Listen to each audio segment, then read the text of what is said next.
ওলিমা ছেলের পক্ষ খাওয়াবে নাকি মেয়ের পক্ষ খাওয়াবে? ওয়ালিমা বলা হয় বিবাহ পরবর্তী খাবার। বিবাহের পর খাবারের অনুষ্ঠান কয়টা হবে? একটা না দুইটা? কি বলেন আপনারা? বিবাহ উপলক্ষে শুধু খানা একটা একটা অনুষ্ঠান হয়?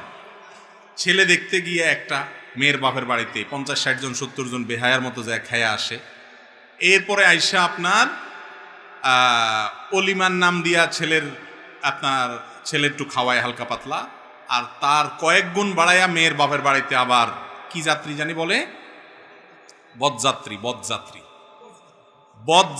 বরযাত্রী না। কেন বরযাত্রী বলেছি শুনেন।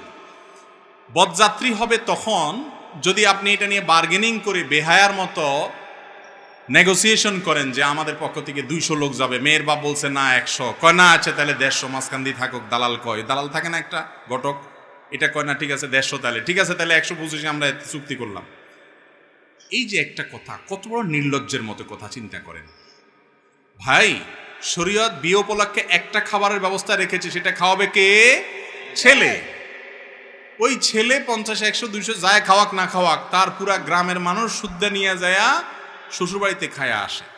ওই বেচারা মেয়েটাকে জন্ম দিয়ে লালন পালন করে এই তো বড় করে দিয়েছে, এই মেয়ের সকল সার্ভিস, এত বড় মেয়েটাকে তুলে বাড়িতে নিয়ে আসছেন, সারা জীবনের জন্য আপনার বাড়িতে সার্ভিস দিবে। আপনি তো শ্বশুর মশাইরে সালাম করতে করতে জীবন পার করবেন, উল্টা বেহায়ার মতো বেচারা মেয়েও দিছে, আবার খাওয়াবেও, আবার যৌতুকও দেয়। এটার নাম হলো ডাকাতি। এই জন্য বললাম এটা বরযাত্রী, এটা কখনো বরযাত্রী। আপনি আপনার বাপ চাচা 2-4 জন মুরব্বী যাইতে পারেন, বড় বিয়ে উপলক্ষে খাওয়াবে ছেলে। কিন্তু আমাদের সমাজে বিশেষ করে মেয়ে জন্ম দিয়া বাপ মা যেন ভুল করে ফেলছে, অপরাধ করে ফেলছে। যুবকরা, এই অনাচারের বিরুদ্ধে আপনাদেরকে দাঁড়াতে হবে যে আমার বিয়েতে অনাচার আমি করতে দিব না। মুশকিল হলে এটা যখন বলবেন তখন মুরব্বীরা বলবে বাবারে বিয়ের আগে হাতে শ্বশুরবাড়ির পক্ষে কথা কয়, বিয়ে করলে জানে কি করব, ঠিক না বে ঠিক? বলবেন না আমি উল্টা পাল্টা অন্যায়ভাবে শ্বশুরবাড়ির পক্ষে টানবো না ইনশাল্লাহ। মা বাবার সাথে কারোর কোনো তুলনা নেই, মা বাবা মাথার উপরে, আমি আপনাদের কথার বাইরে চলবো না। কিন্তু যেই কথা আপনাদের মানতে গেলে জুলুম হবে আরেকটা মানুষের, সেটা করা যাবে না। হ্যাঁ, কোনো মেয়ের বাপের অডেল আছে, সে নিজে খুশি মনে খাওয়াইতে চায়, বরং জোর করে আপনাদেরকে নিয়ে খাওয়াইতে চায়, সেটা আপনারা খাইলেন, অসুবিধা নেই। কথা বুঝাতে পারছি? কিন্তু এই কালচারটা দূর করতে হবে।